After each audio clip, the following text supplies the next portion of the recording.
Welcome, everyone. We're going to get started in a couple of minutes. There'll be a question and answer period after the discussion. So please put your comments in the Q&A. Use the Q&A tab and not the chat. It'll be easier for us to answer all the questions if you leave them in the Q&A, the question and answer tab. I appreciate that. We've got about 37 participants logged in, so I'm going to give it a couple of minutes because we do have about 140 registered. So if you bear with me, a few minutes for everyone to start up.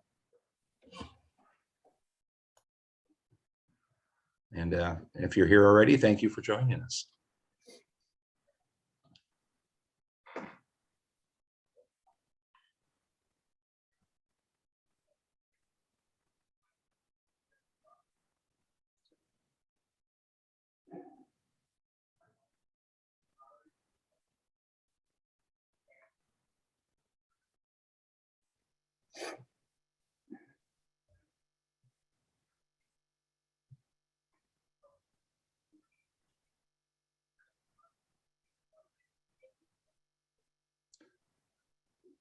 And we'll get started in about 1 minute. So thanks for logging in. Welcome, everyone.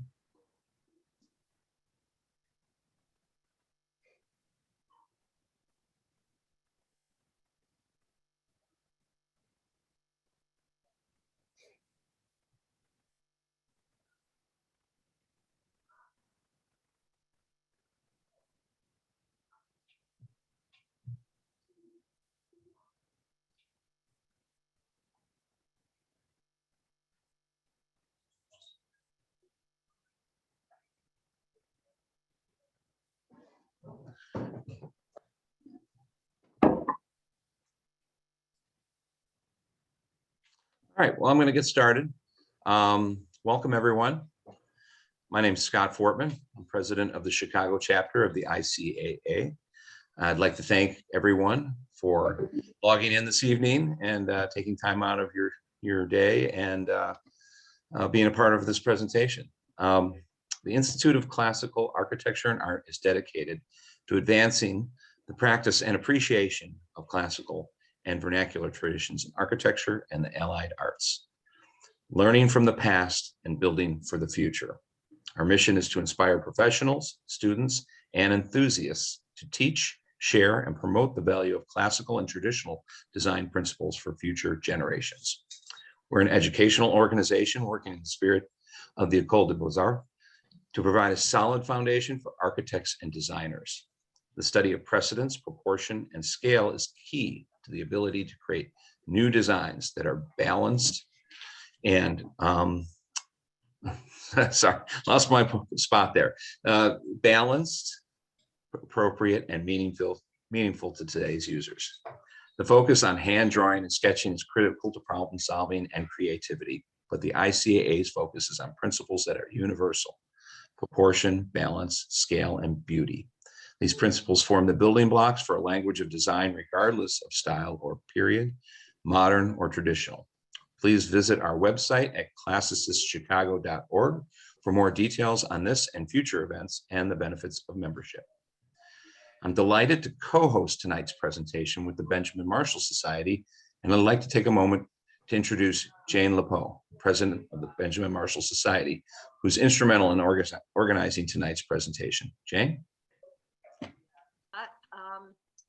It's very exciting, another wonderful webinar, and this time with one of our most favorite people. I think he's a favorite of many architectural organizations, and that would be Stuart Cohen. And Stuart has actually been on a number of our panels on Benjamin Marshall, and we are good old friends. So it's very exciting to have Stuart speak about his book tonight, Lloyd Wright and the Building of Steinway Hall. This was absolutely new to me. This is the book, everyone. This is the book. You should all get it because it's an incredible read. And Stuart, you've still got to sign mine. Anyway, A little word, just a little bit about the Benjamin Marshall Society. We are 501c3. We were founded, my husband and I, Didier Lepeau and I founded it in 2002.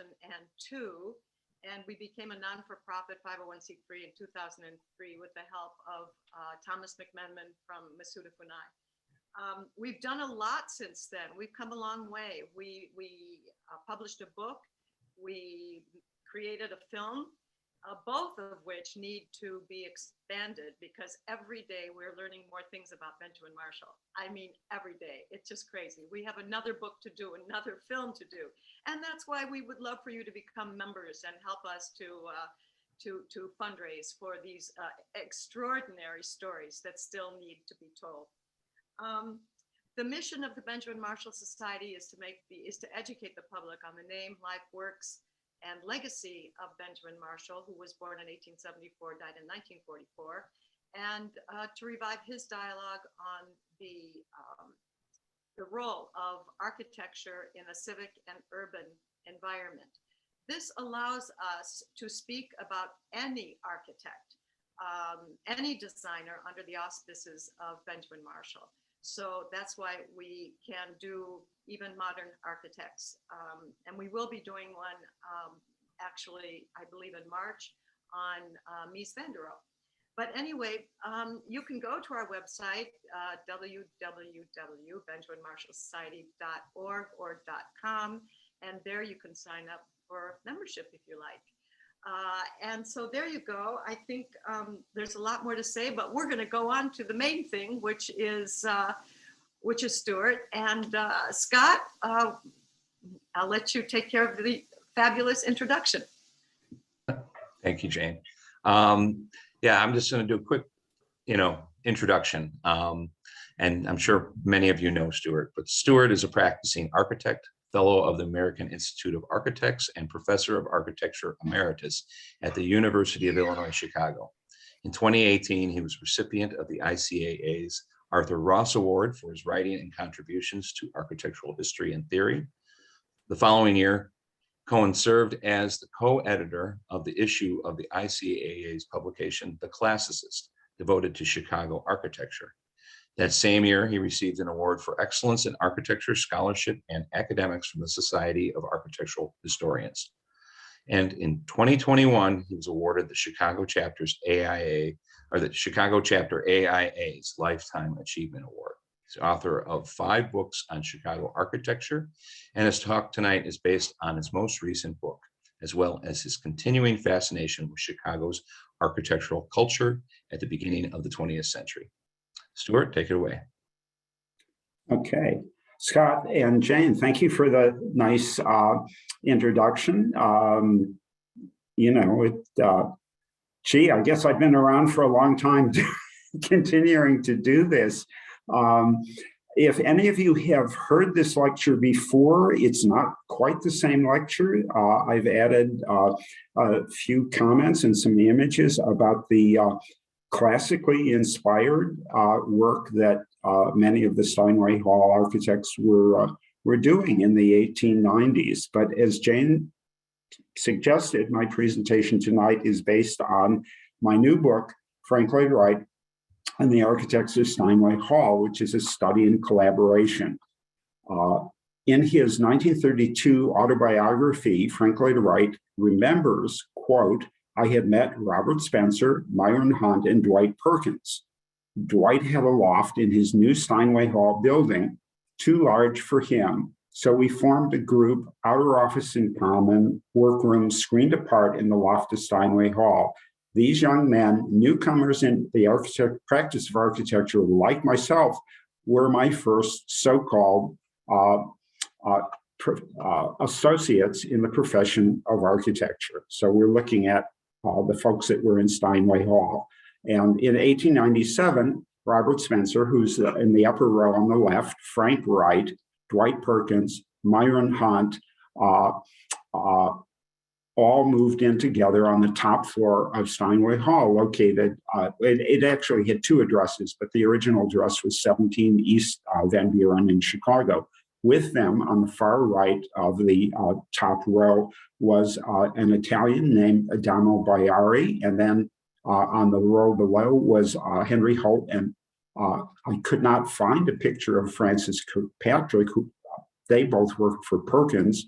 Next to Holt is the famous renderer, Jules Guérin, who we know and remember for his beautiful renderings of the Burnham and Bennett plan. And then Birch Burdett Long, also a renderer who worked for Frank Lloyd Wright. His is the only photograph that where I couldn't find a younger version. All of these guys are about the same age. And then to the right of him is Marion Mahoney, who was Dwight Perkins's first cousin. And then next to her is Walter Burley Griffin, who would soon join them and work for Perkins, and then later for Wright at his New Oak Park studio. Wright would work on and off in the loft in Steinway Hall for almost 10 years. Given the importance of these men on the development of early 20th century American architecture, it's remarkable how little we know about the time they spent working together. Wright devotes only a few paragraphs to his colleagues in his early essay in The Cause of Architecture, then again in an autobiography, and later in the 1950s in a testament. Marion Mahoney, who worked for Perkins in the loft before moving to Wright's Oak Park studio, devotes only a few sentences to Steinway Hall in her autobiography called The Magic of America. She would later move back to the loft in Steinway Hall to take over Wright's practice along with Herman von Holtz when Wright fled to Europe with May McChaney. It's there that Mahoney and her husband, Walter Burley Griffin, drew their winning competition entry for the design of the Australian capital city of Canberra. Over the years, various historians have noted this confluence of talent, but sadly, no extended firsthand account exists from any of the residents of Steinway Hall lofts. By the late 1990s, Steinway Hall, which was built as offices and showrooms for Steinway pianos, was the address of preference for over 50 of Chicago's practicing architects. Do we have the next slide? Okay. Although written after Wright and Perkins left Steinway Hall, the best description of working there comes from a letter written by Roy Lippincott. Roy Lippincott married Walter Burley Griffin's sister and moved to Australia with the Griffins in 1914. Lippincott, who was working for Herman von Holtz at the time before he left, tells us, quote, in Steinway Hall, there was a congress of architects, Arthur Hoynes, society man and conservative, Webster Tomlinson, interested in slide rule computations for the design of concrete beams. The Pond brothers, I.K., one-time president of the AIA, and A.B., bachelors who had their offices near the top of the building and roamed through all the offices as though they owned them, to the delight of the real owners. My introduction to I.K. was one day when von Holtz was out. He came into the office, mounted my drafting board, and standing on his hands with his feet in the air, gave me a criticism of what I was working on. Up in the penthouse, Robert Spencer and Horace Powers had an attractive office, which was shared by Walter Griffin. We were all good friends, in and out of each other's offices as though they were our own. We all knew about the work the others were doing and worked for each other from time to time as pressures necessitated. I think that last sentence is really telling about what was going on in Steinway Hall and the whole idea of a cross-fertilization of ideas and design work. Next slide. So on the left, we've got the Pond brothers, who took up a quarter of the top floor, a quarter of the 11th floor of Steinway Hall. On the left is Allen, on the right is Irving. And then I've included a picture of Irving Pond doing a handstand. He was an amateur acrobat, and well into his 70s would do kind of impromptu backflips and handstands on the Chicago sidewalks to the amazement of the onlookers. All of these men were friends. They met regularly as members of the Chicago Architectural Club. They were members of the Chicago Arts and Crafts Society, and some were part of the luncheon group Frank Lloyd Wright dubbed the 18. Next slide. Roy Lippincott suggests a culture of collaboration, which I believe describes the work of Spencer, Wright, Hunt in Steinway Hall. No one has tried to understand what these men shared or how their backgrounds and aspirations shaped who they would become. To do this in the absence of written documentation, we need to look at the work and the ideas they produced during the time they spent together and how this work influenced the architecture they would go on to do. A side-by-side comparison of projects from this period is possible because of the extent to which their work was documented in publications such as the Inland Architect and Building News, the annual exhibition catalogs of the Chicago Architectural Club, in national publications such as the House Beautiful magazine, the Ladies' Home Journal, the Architectural Record, and the Architectural Review. It's my contention that in the absence of written documentation, as architects, we read plans. They're the documentation, and if people are working side by side in the same space and the buildings come out looking alike and the plans come out looking alike, then it's, I think, safe speculation that something was going on there. The impetus for this study was actually a book by a guy called Michael Farrell called Collaborative Circles, Friendship Dynamics and Creative Work. In it, Farrell, who's a group psychologist, writes, quote, "I saw the possibility of using group theory to understand the dynamic of circles of artists and writers. According to Farrell, these circles are usually people in their 20s or 30s who see their work in opposition to the status quo, challenging the established traditions in their field. They may not know what they will come to profess, but they know what they dislike about current work in their discipline. These circles are formed by friends who come together to work through the parameters of a new shared vision. Such groups are usually 3 to 5 people, all in the early stages of their career.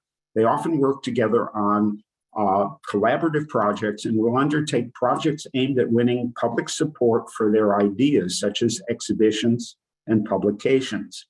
As the members increase in skill and intellectual maturity, they will leave, and the lifespan of such associations is rarely more than 10 years.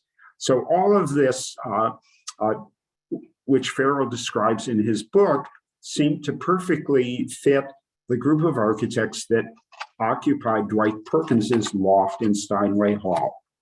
So we should ask, what did these men have in common when they moved into Steinway Hall? As I pointed out, they were all about the same age, with Spencer at 32 being the oldest. All but Wright, who had no formal education, had actually studied at MIT under its classical Beaux-Arts curriculum. Wright worked for Joseph Lyman Silsby, a residential architect, and then for Adler and Sullivan. And I believe that from Sullivan, he absorbed the compositional lessons of the Beaux-Arts, in part by designing ornament for his mentor's buildings.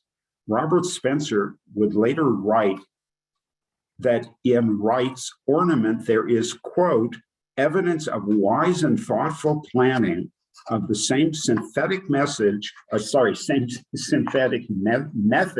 which successfully develops the ground plan of a great building. After graduating from MIT and before returning to Chicago, Dwight Perkins worked in Boston for H.H. Richardson. In Chicago, he then worked for Burnham and Root, becoming Root's chief assistants. After Root's death, he ran Burnham's office while Burnham was absent, overseeing the construction of the 1893 World's Fair. This he did in exchange for Burnham's promise to help him when he left to establish his own architectural practice. The commission for Steinway Hall probably came through Burnham. Perkins knew Wright socially. They were both members of All Souls Church, presided over by Wright's uncle, the Reverend Lloyd Jones. After graduating from MIT, Spencer and Hunt worked together in the Boston office of H.H. Richardson's successors, Shuckley, Rattan, and Coolidge, and then in their Chicago office at a time when the office was transitioning from the Romanesque of their former employer to the classicism of their Chicago commissions. the Chicago Public Library, and the Art Institute. Next slide, please.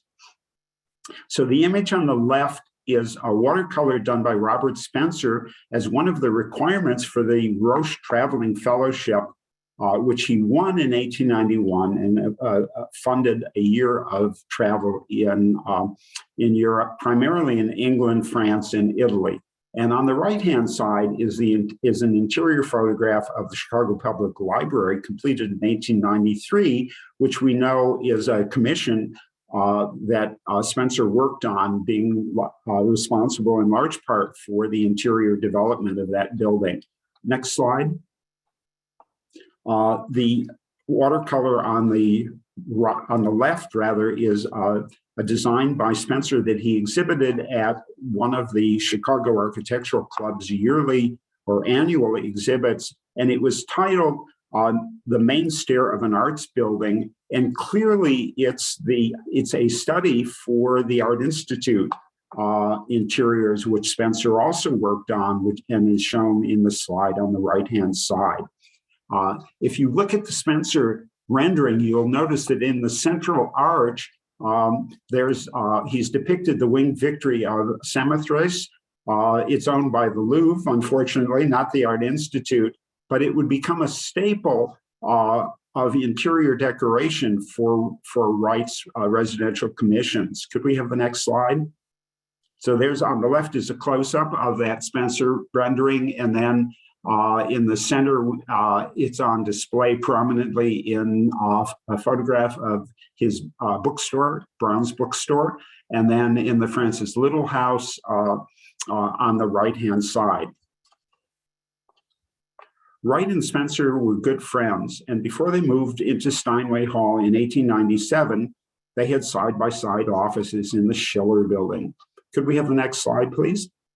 When Wright entered the competition for the Milwaukee Public Library, it may have been Spencer who convinced him that if he wanted to stand a chance of winning, he should pattern his entry after the most lauded building at the 1893 World's Fair, the Palace of Fine Arts. So the resemblance is remarkable.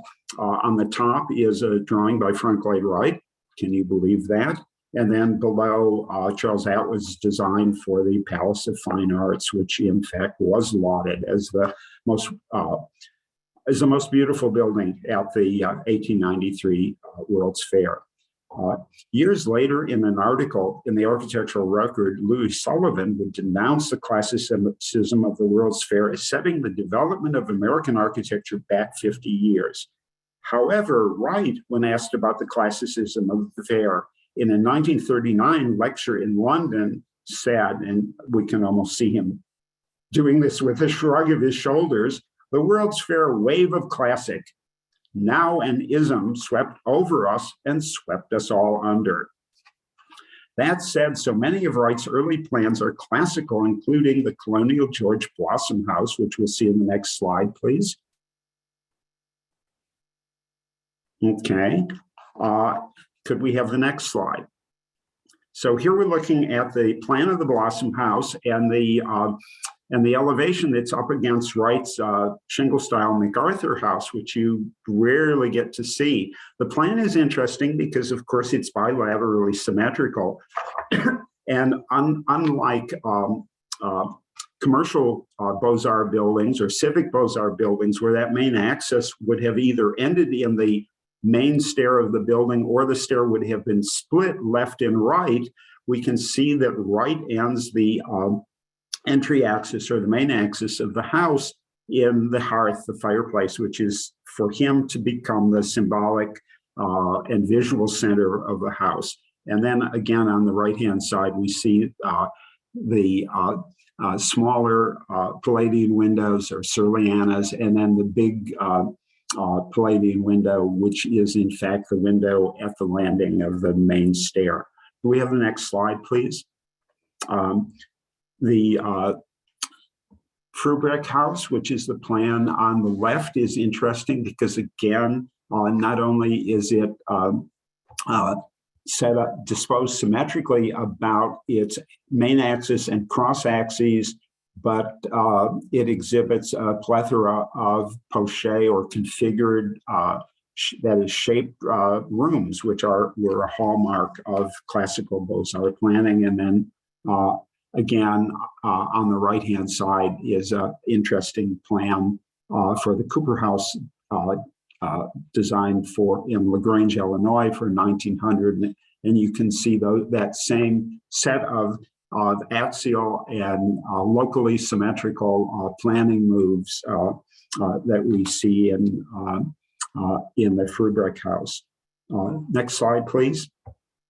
Other classical projects coming out of the early years of Steinway Hall loft were Perkins's machinery building of 1898 on the left-hand side, which was built at the Trans-Mississippi Exposition, and Adamo Bayari's entry into the Mexican national capital competition, which is seen on the right, and which incidentally he won.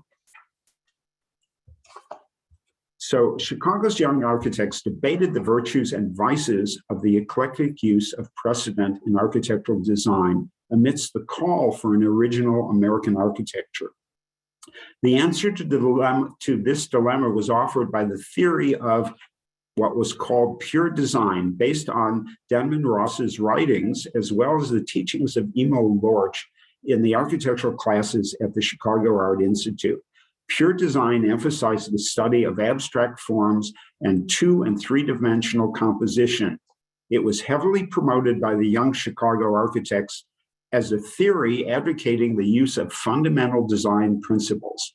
George Dean, who was one of Wright's luncheon club of 18 architects, was a proponent of pure design. He would later form a practice with his brother Arthur Dean, who worked in Steinway Hall. Dean would write an article titled Progress Before Precedent, and in it he suggested, quote, progress before precedent in architecture has two distinct and entirely different meanings. If that of slavishly copying the forms of ancient architecture is met, let us say progress without precedent. If, however, the meaning is the following of the principles that led great architects to produce monuments of art which we revere, let us say precedent and progress. Rather than being against the study of history, which has been the standard reading of Louis Sullivan, Chicago's young architects believed that the study of composition would enable architects to understand the underlying principles behind the great architecture of the past. Could we have the next slide? Okay, so if we return to Steinway Hall and its design, and we have a picture looking east, and then the Henry Holt's rendering for Perkins of Steinway Hall.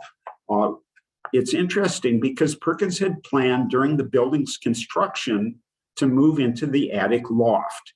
He added skylights and an additional stair accessing the attic directly from room 107.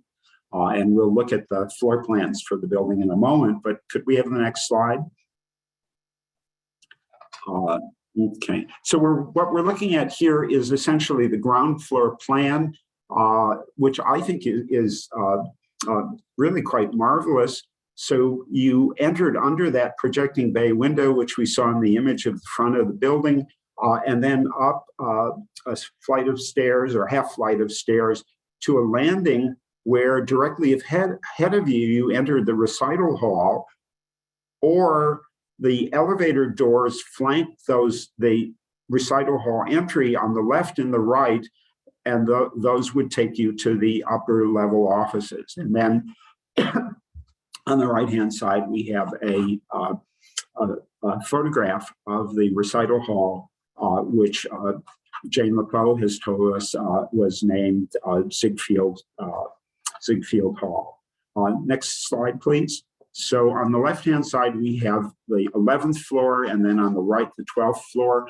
As you can see across the whole back, which is the top of the slide, were the offices of Pond and Pond, and then directly below them. So they have actually 2 column bays straight across the back of the building, and then on the right-hand side, it says Perkins et al. 1100. And you can see that the tiny winder stair up to the attic drafting rooms, which is actually tucked into a closet with a door into that main reception space. And then on the upper floor, you can see the layout, which was divided into rooms as private offices, and then a communal drafting space.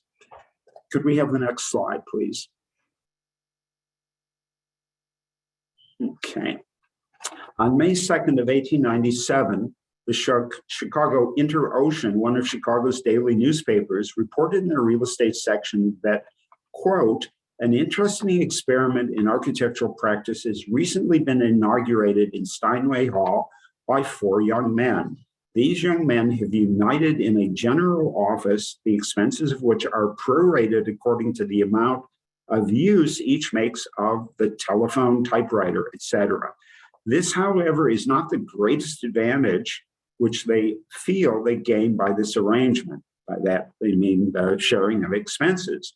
The economic advantage derived from cooperation they feel to be insignificant, besides the benefit of inspiration coming from the association with each other and contact with each other's ideas." So you can almost hear probably Robert Spencer or perhaps Frank Lloyd Wright, probably Robert Spencer, speaking to the Inter-Ocean's writer. So over the years, Frank Lloyd Wright continued to describe this collaborative circle, placing himself in an ever more central role. In a testament, he wrote, "I, with those nearest me, rented a vacant loft in Steinway Hall, a building Dwight Perkins had built. Spencer Hunt and Birch Long, who he refers to as Clever Boy Renderer, even though Long was the same age as Wright, moved in with me. Together, we subdivided the big attic into studio-like drafting rooms. We felt the big attic especially appropriate for our purpose." And he continues, "I patiently worked on their plans when I could be helpful.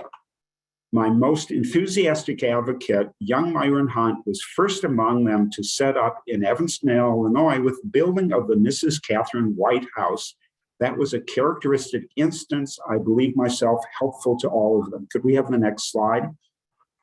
So this is a contemporary photograph of the Catherine White House. It's a double house. And interestingly enough, both Wright and Marion Mahoney claimed that they had a hand in this design. It was done in 1898, and the double house the plans of this double house are basically utilizing the plan of Spencer's own house, which he built in Evanston in 1896. Do we have the next slide? So here we're looking at an old photograph, and in fact, the second floor balcony, which was enclosed, has been since restored, and we can see characteristics or things that might have come from various other people in the loft.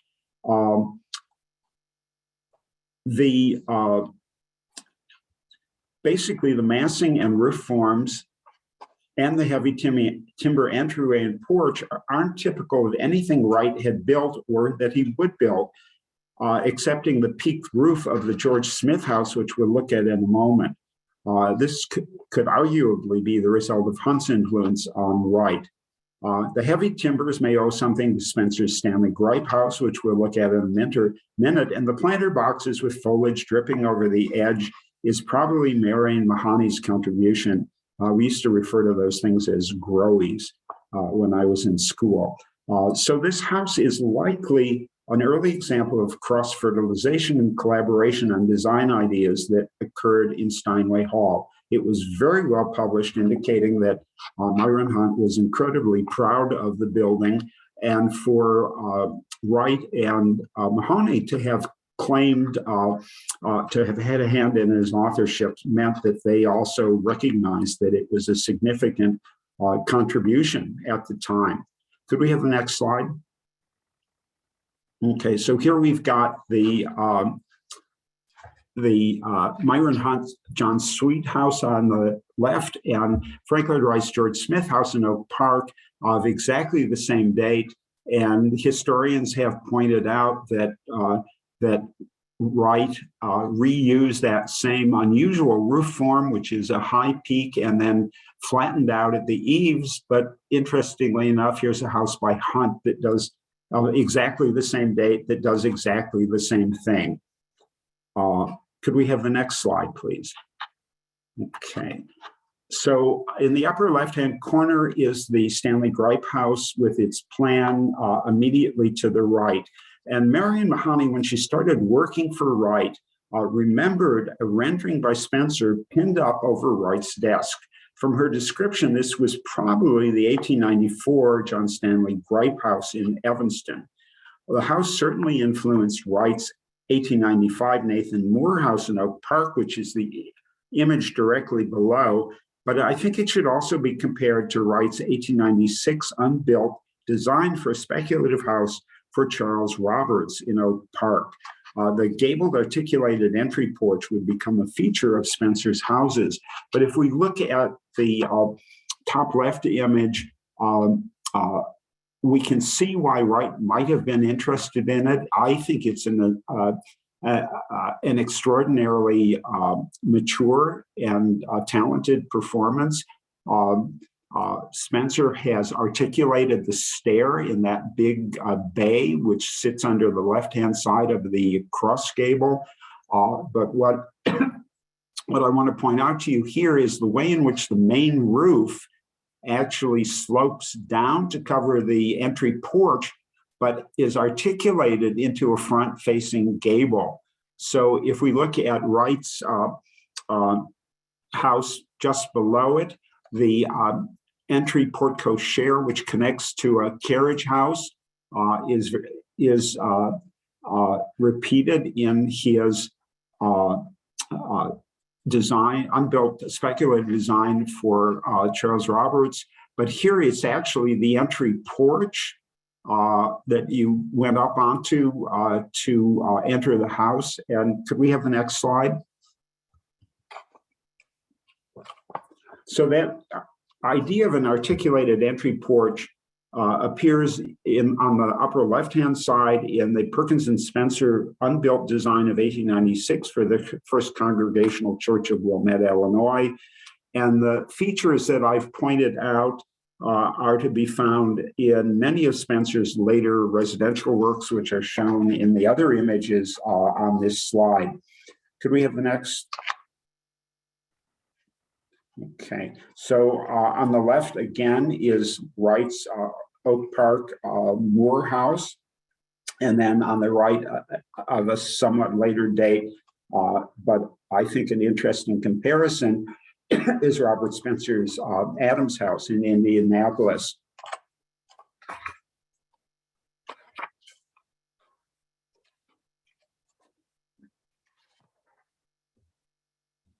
What I think they share is an interest in half timbering, which would carry over into a compositional strategy in Wright's Prairie houses and the work of the Prairie School. William Purcell, a well-known Prairie School architect, writing about Spencer's work in the Western Architect, suggests about his use of half timbering. In these buildings, the intent is nothing more than a reasonable desire to panel or divide up an area of wall, or to make the natural panels, which windows are, form a pattern with the other panels arranged to suit the fancy. So what all of these, what all the boards are doing, the timbering, is visually ordering the window openings. And here in the early residential work of both Wright and Spencer, the timbering is used and then replaced by masonry piers. And I think this is an idea that Spencer, Wright, and Perkins would explore collaboratively in their work. Significant among the collaborations coming out of Steinway Hall around 1900 were the Abraham Lincoln Center and Spencer and Wright's model homes for the Ladies' Home Journal. Joseph Silsby had built All Souls Church for Wright's uncle, the Reverend Lloyd Jones. Several years later, the Reverend Jones wanted to build a non-denominational community center based on the model of the settlement house. Could we have the next slide? Okay. He envisioned a building that would house a large auditorium to be used for meetings, as well as religious services, a gymnasium, a bowling alley, a library, and reading rooms, a kindergarten, manual training school, and space for professional offices and studio space for artists. Jones approached Silsby, Pond and Pond, the architect of Jane Addams' Hull House, as well as approaching Dwight Perkins, who at the time was still working for Burnham.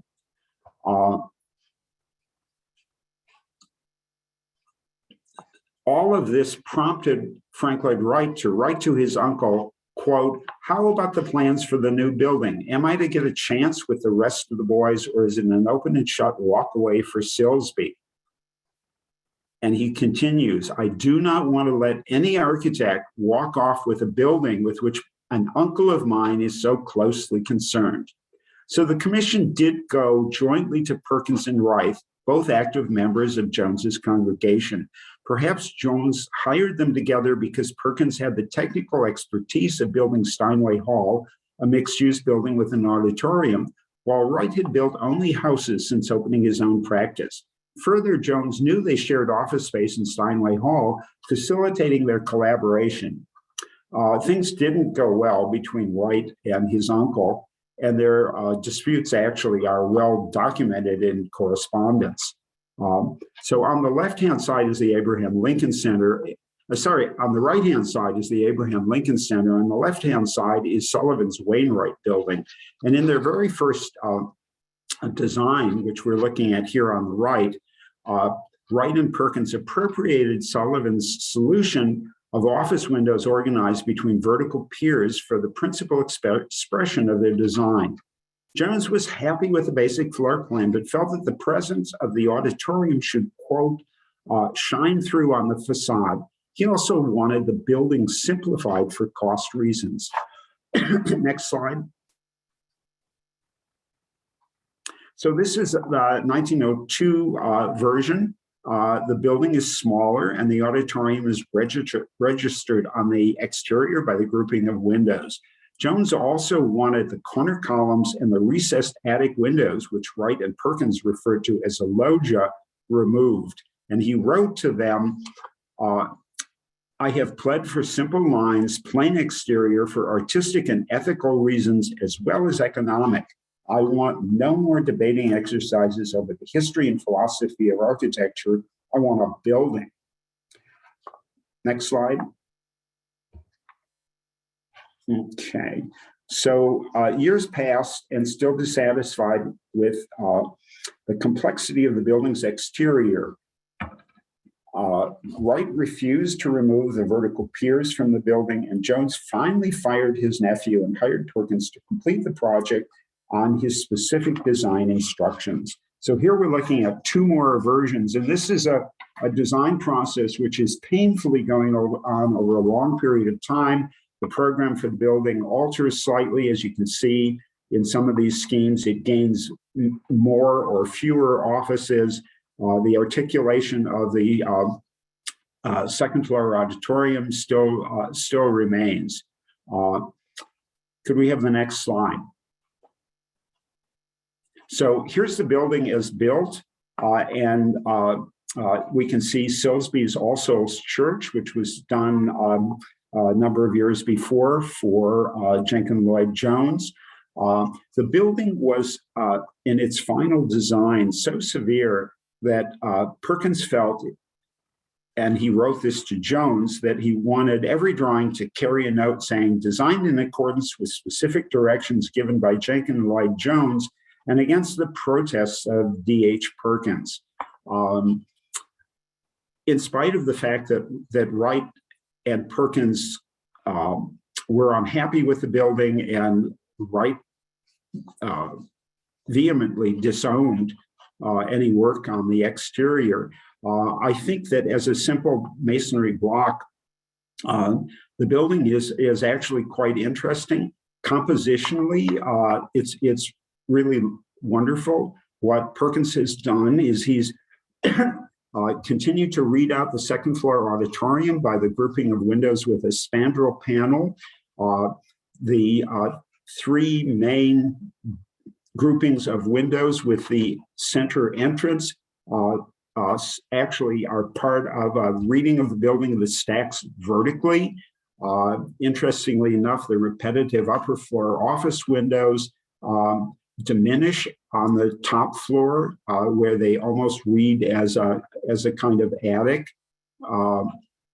And then you've got a feature from the other buildings where the corners are articulated. There's a wide band of masonry in addition to the really minimal cornice. And then the only actual three-dimensional articulation is the battering out of the base of the building. And you can see that except for the cut-in entryway, the windows on the ground floor are actually in the same plane as the windows above. Perkins had been responsible for the completion of Burnham and Root's Monadnock building on the death of John Wellborn Root. The Monadnock building, like the Abraham Lincoln Center, was all brick and devoid of ornament. Could we have the next slide? Okay, it was built for Peter Brooks of Boston, who had written to Burnham and Root, quote, "I would request an avoidance of ornamentation, rely upon the effect of solidity and strength, or a design that will produce that effect. My notion," and here he sounds just like Jenkins Lloyd Jones, "my notion is to have no projecting surface or indentations, but to have everything flush or flat and smooth. Projections mean dirt." So these comments are very much like the ones that Jones kept making to Wright and Perkins. And if we actually look at the Monadnock building on the left and Perkins' final design, and the building is built on the right, I think there's some interesting similarities. The cornice is minimalized, but there is below it a wide band of unbroken masonry. The bottom of the building flares out. And then where Root's design actually had money, had enough of a budget for him to do undulating brick bays with rounded corners, what you see that's really interesting is, and you can just see it in this dark image, on the short end, the bays are flanked by atypical slot windows, which are really vertical in proportion. And if you take a look at the facade of the Abraham Lincoln Center, you can see that the grouping of windows that, like the auditorium, have those narrow incised windows next to them. So all in all, I think Dwight Perkins, in retrospect, had nothing at all to be ashamed of. So for both Wright and Perkins' future work, the design of the Abraham Lincoln Center would be highly influential.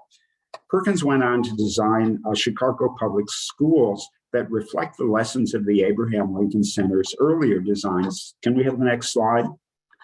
So here we're looking at an early design for the Bowen School, and then for the Grover Cleveland Elementary School. And if you look at the band of masonry across the top, the simplified cornice, the solid corners that book frame the windows, which are grouped between piers, and then interestingly enough, on the Grover Cleveland building, it's the articulation of the piers forward of the surface with a little setback that then suggests the importance of that upper floor of windows, which almost look like they could be the recessed windows that Wright and Perkins had planned and continued to for their building, and it continued to refer to as the loggia. Could we have the next slide? I think the most interesting reworking of the Lincoln Center design is Wright's Larkin building. It was designed in 1904 while he was working with Perkins on the Abraham Lincoln Center. You can see the solid band of masonry across the top, the articulated corners, which now, like Unity Temple, contain the the stairs and the building's mechanical services. But in the center, we've got the windows group between vertical piers. And then here Wright actually gets to create that window setback that that was featured on the Abraham Lincoln earlier schemes of the Abraham Lincoln Center proposals. Next slide. Perhaps the most interesting version for Wright of what he did with the lessons of the Abraham Lincoln Center is the San Francisco Call building. And here I've compared it to to Wright and Perkins' 1903 scheme. And one can almost imagine that the Call building is a stretched limo version of the 1903 scheme. So the importance of this project is suggested by Wright's continued exhibition of the building, that is the Call building's plaster model, which was rebuilt in wood as late as 1939. Can we have the next slide? Oh, next slide. Okay, so here's a couple of the numerous photographs of Wright taken with that building, and it was to be all concrete, and all of the vertical fluting on the long sides, because the floor span is so short, were actually to be closely grouped structural columns. And for Wright, this was a way to resolve the sham, what he considered the sham of the Wainwright building, where the building structure was actually every other one of the masonry piers on the exterior of the building. So every Wright historian who's written about the development of the Prairie House has noted its first blown appearance in Wright's design for a home for a prairie town, done in 1901 for the Ladies' Home Journal. Wright's commission for this design came through his friend Robert Spencer. Spencer was focused on the design of small, economical, middle-class houses and of the American farmhouse. He had published articles and designs on this topic in the Brick Builder magazine. The Oak Park Reporter for May 3rd, 1900 noted that, quote, R.C. Spencer has just returned from Philadelphia Thursday. He was called there by the editors of the Ladies' Home Journal and has been engaged by them to write a series of articles for publication. Spencer was asked to contribute to the magazine's series that featured the design of American houses. The series was the idea of the magazine's editor, Edward Bach, who wrote in his autobiography that while traveling across the country, he found most houses repellently ugly and, quote, felt a keen desire to take hold of the small American house and make it architecturally better. To do this, he used the pages of the Ladies' Home Journal, which had the largest circulation and was the most influential magazine at the turn of the century, devoted to improving the American home. The series ran until Bach's retirement in 1919 and featured designs by many who would have become America's most prominent residential architects. Bach's friend, Theodore Roosevelt, would write, quote, Bach is the only man I've ever heard of who changed, for the better, the architecture of an entire nation. And he did it so quickly and effectively that we didn't know it was begun before it was finished. Next slide, please. Okay, so here we're looking at, on the upper left-hand side, Spencer's Design for a Southern Farmhouse from the Ladies' Home Journal. Below that is Wright's design of a month that appeared a month after Spencer's for a home in a prairie town. Both of these appeared in 1901, but what I'd like to do is to call your attention to the comparison across the top of the screen, which is the Spencer designed farmhouse and Frank Lloyd Wright's Ward Willets house. The central massing is similar, as are the low hip roofs, which extend off that central mass almost as wings. And then note that in the Spencer design, there are piers that that organize the windows in that central mass, just as we see happening in Frank Lloyd Wright's Ward Willets house. We know that Wright hadn't begun work on the Ward Willets house when Spencer's plan was published, and Wright tells us that the Willets house was designed in Steinway Hall. We now know that Ward Willets purchased the land for his house in 1902, and that the construction drawings were not completed until June of 1902. Next slide. So an interesting comparison between a shingled farmhouse for $2,700, a scheme that was published, designed by Spencer and published in the Ladies' Home Journal in 1901, and then the plan of the Ward Willets house.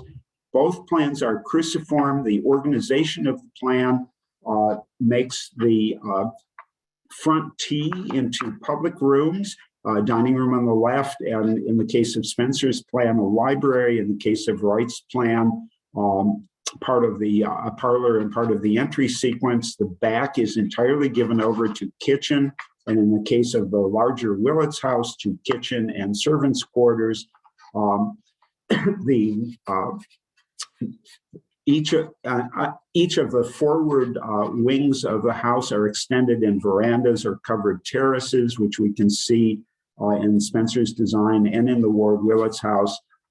In the Willets house, the fireplace forms the back of the main room, whereas interestingly, in the Wright house, it's actually the center of the house with the space actually forced around it or pivoting around it, so that whereas the continuity of space in Spencer's house is through the large cased openings, in Wright's house, the space actually leaks out the back of the main room into the dining room or into the stair landing. Can we have the next slide? Okay. Even more interesting is the design of Spencer's brick and shingled house, which was published in February of 1901. And that's actually the plan that's in the center of the top row. It would seem to be the source of Frank Lloyd Wright's house for his friend Robbie Lamp in Madison, Wisconsin, which is shown on the right. The layout is exactly similar, with the kitchen to the left of the stair, a library office to one side. In Wright's plan, I believe that was intended to be the dining space, and then a great room across the back with the fireplace in the center. What's interesting about these plans is the way in which the house is entered by entering into the lower landing of the stair. Spencer's brick and shingled house actually pulls the stair out of the volume to articulate it and make a more gracious entryway. That doesn't occur in Wright's work until his Ladies' Home Journal plan of 1907 for a fireproof house.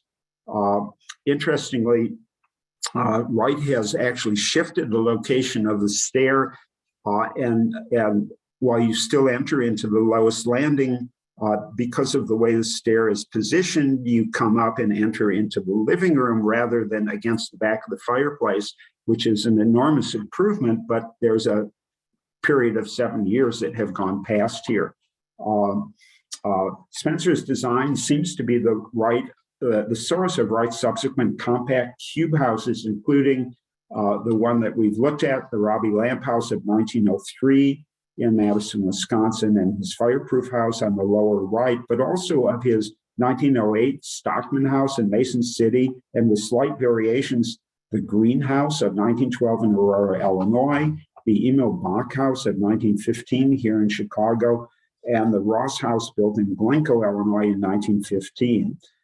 Rather than suggesting that Wright merely borrowed the plan from Spencer, there's every reason to believe that the idea for the plan and its development could have been collaborative. Although it wasn't published until 1902, Dwight Perkins designed a cottage for a friend from school, his school days in Boston, that was built on Buston's Island in Casco Bay, Maine. And that's the upper image in the top row, the plan, and then the house that's shown below it. The cottage began construction in May of 1900, and Walter Burley Griffin probably worked on it. It's a cubic house wrapped around three sides by a porch with a stair pulled out to one side of the great room. So it's actually very similar to Wright's 1907 house. What Perkins had done was to use the stairs landing as the principal what Perkins hadn't done, which I think is brilliant in the Spencer and even better in Wright's 1907 design, is to use the stairs landing as the main entrance into the house. This, I think, was a stroke of genius. The Perkins house was entered, as you can see, through French doors into the living room on all its sides and entered from a wraparound porch. Wright describes Spencer as his closest friend. In his 1957 book, A Testament, he remembers, Bob and I were often seen together, at times even borrowing each other's bohemian manners and costumes, so that Chicago conformists working in other offices, seeing us arm in arm down the street, would say in derision, there goes God Almighty with his Jesus Christ. It's now clear, at least to me, that Wright describing Robert Spencer as the man who would bring his message, that is Wright's message to the world, misrepresents the collaborative source of many of the ideas that were generated by the architects in the loft of Steinway Hall. C.R. Ashby, an important figure in the English arts and crafts movement, visited Chicago on several occasions, lecturing to the Chicago Architectural Club and participating in the club's events.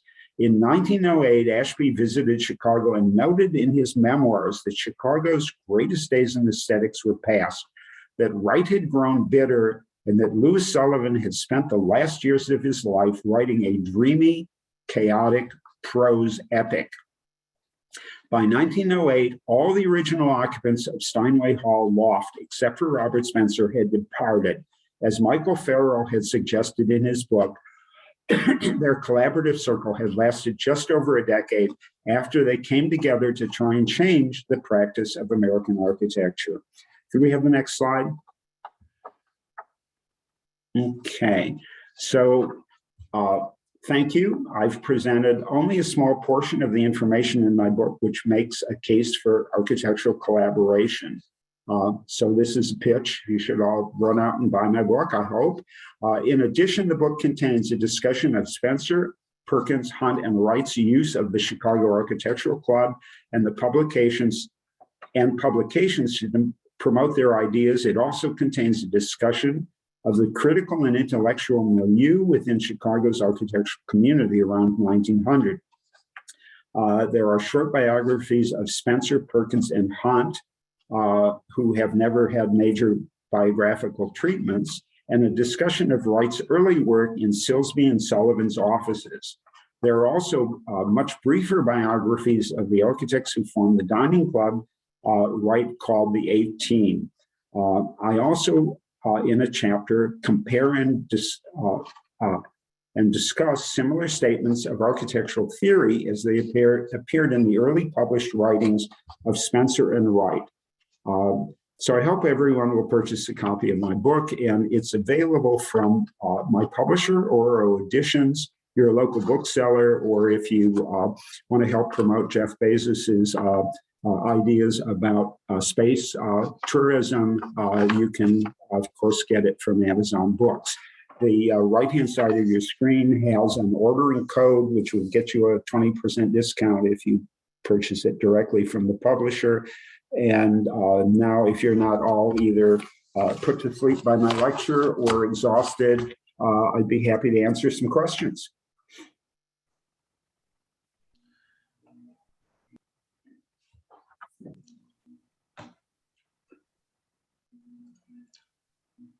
Thanks, Stuart. That was fascinating. Thank you, Scott. Yeah, I love the comparison of those plans. That was, really, as Wright always liked to say, he was all original, and I love it. I love it. Yeah. So I don't see any questions yet. So anybody have any questions they want Stuart to elaborate on, or obviously your lecture must have been excellent because I don't see too many. Oh, well, Oh. I can tell you, if you want, I can begin by telling you about the title of the book, which was a huge mistake. I titled the book Frank L. Wright and the Architects of Steinway Hall. And what that has resulted in is when you go to Amazon and look for my book, it's not listed with the hundreds of books that you find by searching Frank Lloyd Wright. Oh, no. If you go back to the very first image, which is the cover, along with a letterhead, can we do that easily? Yeah, I think Julie may be able to do that. Okay. Anyway, Frank Lloyd Wright was born Frank Lincoln Wright, and his family, along with the Reverend Lloyd Jones, were enthralled and huge supporters of Lincoln and Lincoln's place in American history. So he was originally Frank Lincoln Wright. All of the early renderings that he published while he was for Silsby were signed Frank L. Wright. And what I wasn't able to do because of the fact that all of the institutional libraries were closed down was to look back through correspondence and try and determine when that name change happened. Clearly, he took the family name Lloyd, Jenkins Lloyd Jones, I think to signal to people that he was related to Jones, who was a prominent Chicago figure. And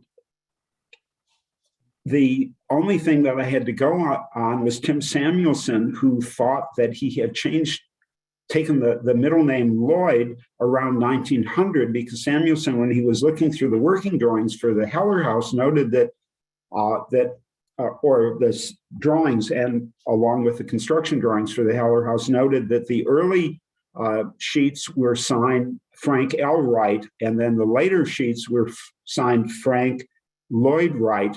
But I actually was sent this letterhead, and you can see that it says Frank Lloyd Wright, architect, Steinway Hall, and then the date is 1897. And 1897 is the year that Wright and Spencer and Hunt moved in with Dwight Perkins. That's great. That's a great backstory. We do have some questions now. Wonderful. Wonderful. Yeah. So one will be a quick and easy one. They're asking where Steinway Hall was located. And there are two addresses that are shown. One, I think, was 17 East Van Buren, and then there is also, if you go back to the letterhead, I think there's a different address on that. And for any of you who have tried to do research from the 80s, 90s, and the early part of the century on building addresses, you know that the addresses were actually changed at a certain point. That has 17 Van Buren. I think it was later given, for some reason, a Wabash address, but I think, or maybe it was, I think it went from 17 to 64. Yeah.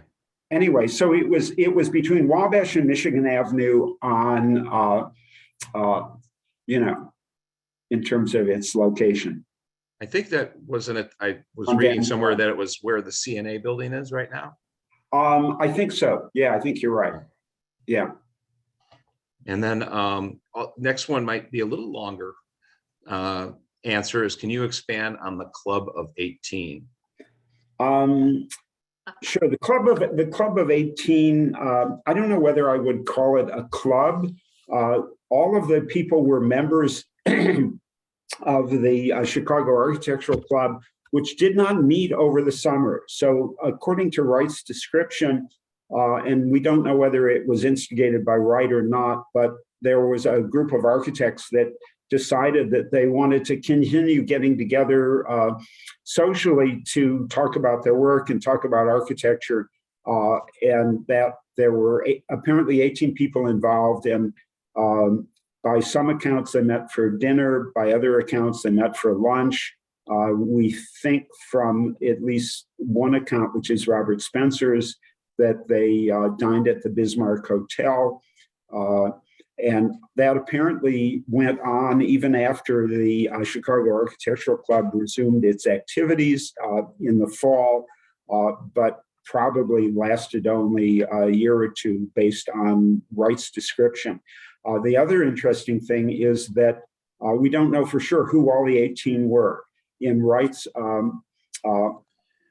Wright originally names, I think, 7 or 8 of them, and then in the 1950s, everybody wondered who the other ones were. In the 1950, the Prairie School scholar H. Allen Brooks talked to Wright, and Wright added a few names to that, but we were still left with only 17 people. So various scholars have speculated on who that last person was. You know, and there's actually a little one of the appendices in my book has a discussion of the 18 and who they might be, and you know who various people nominated to fill out that position, assuming we can trust Wright's memory almost 50 years after the fact of who he was dining with. And then because so many of those men, a few of those men are well known today. James Gamble Rogers, for instance, who invented collegiate Gothic, is certainly well known. Dwight Perkins, who literally reinvented school buildings. They didn't have playgrounds. They didn't have auditoriums. The bathrooms were either on the top floor or more usually in the basement rather than every floor, which Perkins' designs included. And then he went on to be nationally famous for all of the school buildings that he continued to do. So there are people like that, but there are other people who are practitioners nobody's ever heard of. And I just felt that that saying, maybe 100, 150 words about who they were, what they did, would be useful, again, to sort of give people a kind of picture of what the practice and intellectual milieu in Chicago at the turn of the 20th century, at the beginning of the 20th century, would have been. Great. How about the building? It's named Steinway Hall. Yeah. It was built by the Steinway Piano Company, correct? Interestingly enough, it was built for them. It was a speculative building. It was put up by I believe, Winslow, who would go on to be one of Wright's clients. And it was then leased to Lyon and Healy, who were the Chicago distributors for Steinway pianos. And there's again, an appendices in my book that discusses Steinway Hall and who was there. There were, in addition to all these architects, there were a bunch of people who taught music. There were piano tuners, and then a smattering of other people, including a tailor and a school that taught languages. What's really fascinating is that at the turn of the last century, there were directories of all of Chicago buildings that listed the building and then all of its occupants.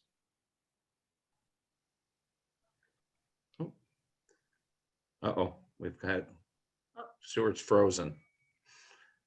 And their professional fun. Stuart, you froze for a moment. You're back now. Yeah. What did you miss?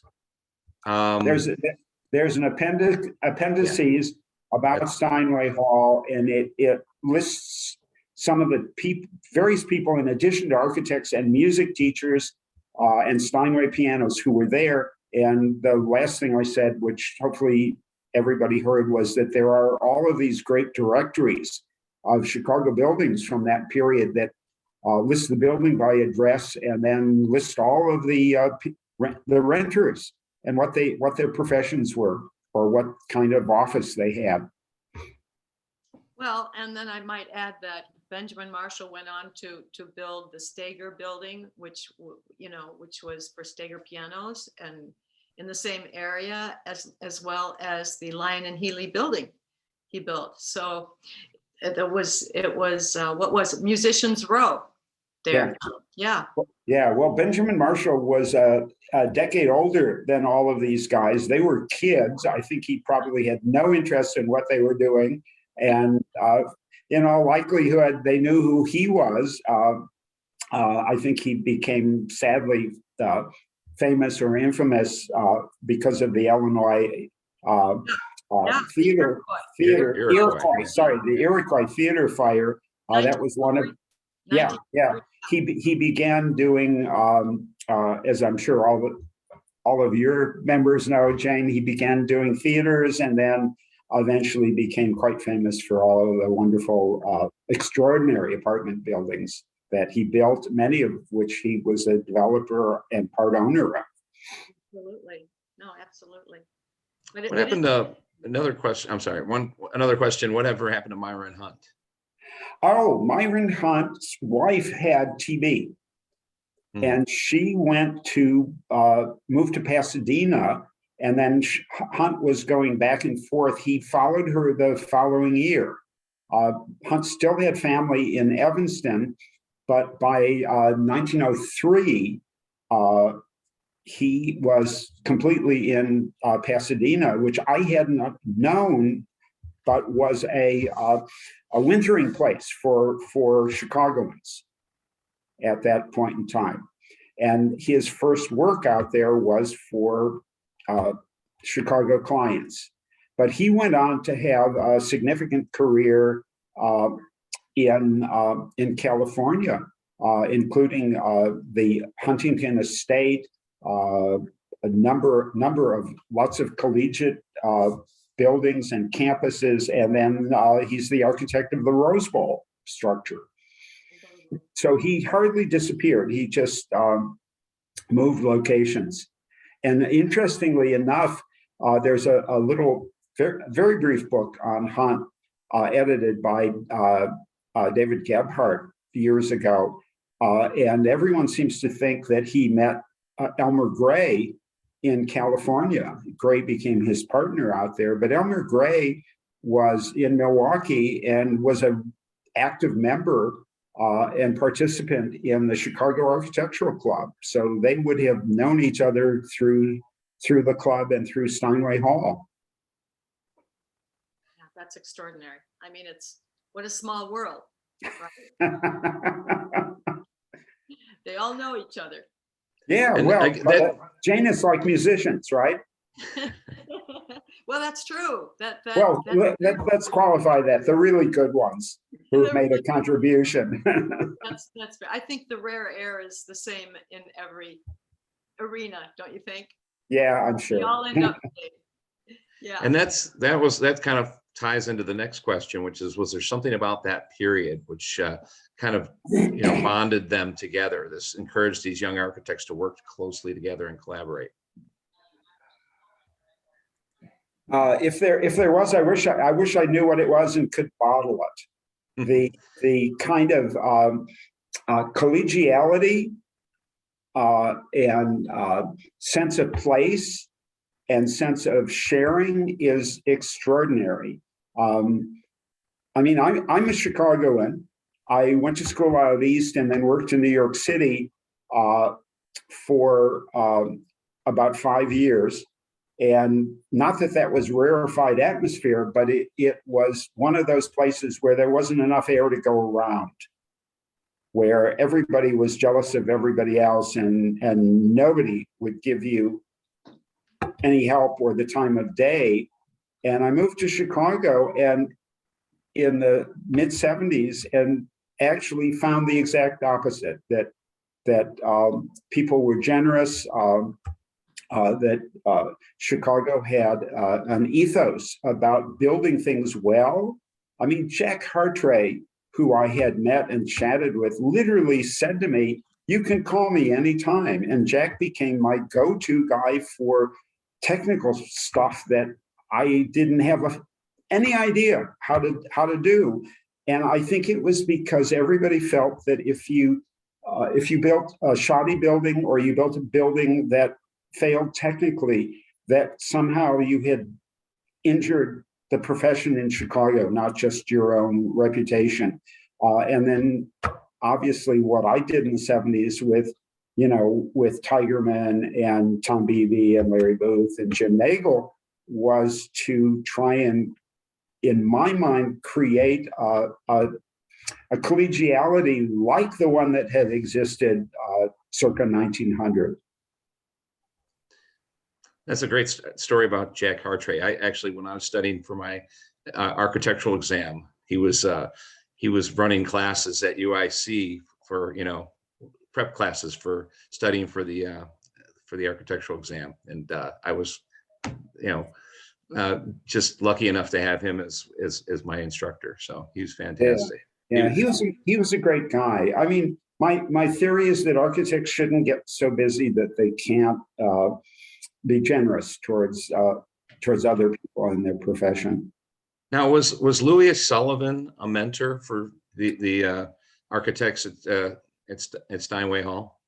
Well, he was. Wright claims that obviously Wright worked for him and considered him a mentor, and Wright claims that everybody in Steinway Hall was getting the message, Sullivan's message, through him.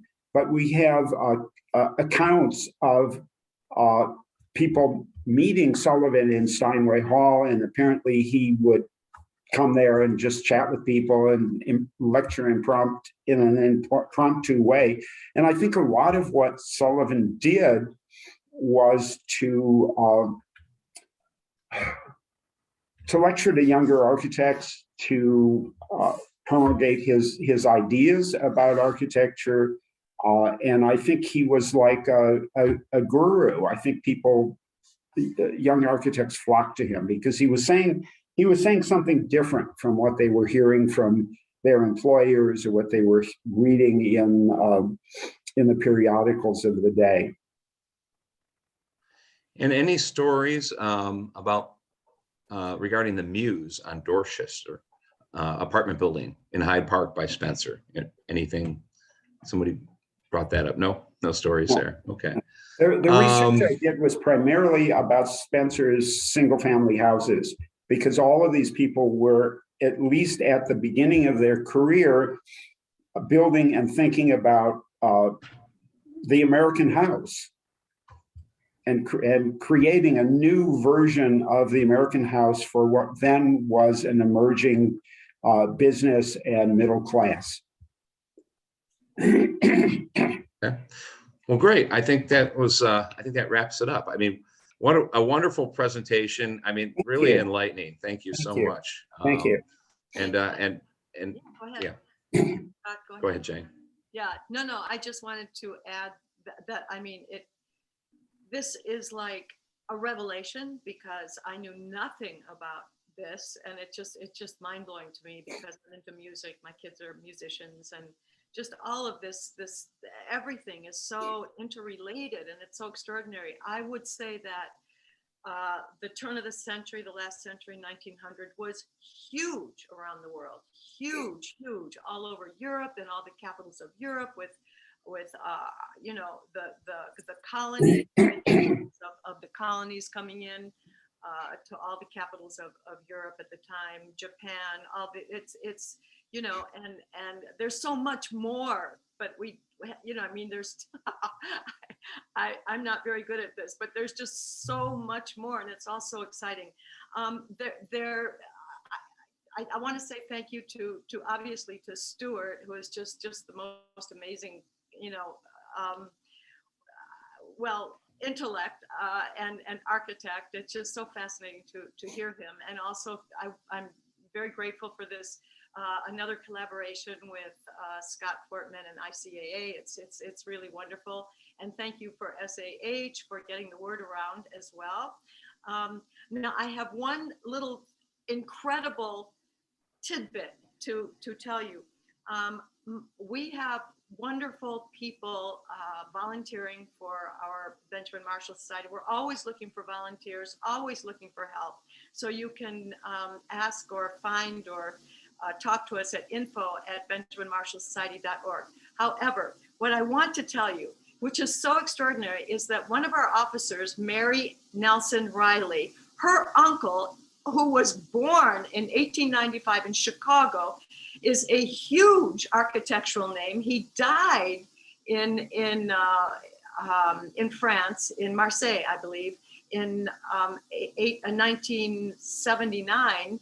And there's a huge retrospective going on about him at the Centre Pompidou in Paris right now until like the 26th or something of February.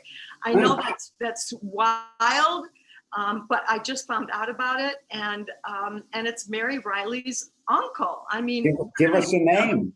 What's that? Riley, give us a name. Who was he? His name was John Nelson. Did I forget his name? John Nelson. John Nelson. Yeah. No relationship to the John Nelson who's still here in Chicago practicing. But we don't know yet. We don't know. I just found that out. But okay, that's a name that I have not come across in all the reading and research that I've done. So thank you. Apparently, he was a major architect. I mean, there's a huge retrospective on him at the Pompidou. Born in Chicago. But where did he practice in Chicago, or was his practice somewhere else? Apparently, he went back and forth. He graduated from Princeton. He taught back and forth, but there you go. I know very little about it. Interesting. But we will do something, and maybe we'll give this work to Stu, and he can take a look at it and give us a webinar. I think my dance card is pretty full at the moment, but thank you for thinking of me. You know, this is how I have fun and keep from getting bored. Well, we're not bored. Thank you. No, I didn't mean you. I mean having new things to do all the time. Right. Well, thank you so much, Stuart. Scott, Jane, thank you so much. Yeah. Good night, everyone. Thanks, everyone, for joining us. Bye. Bye.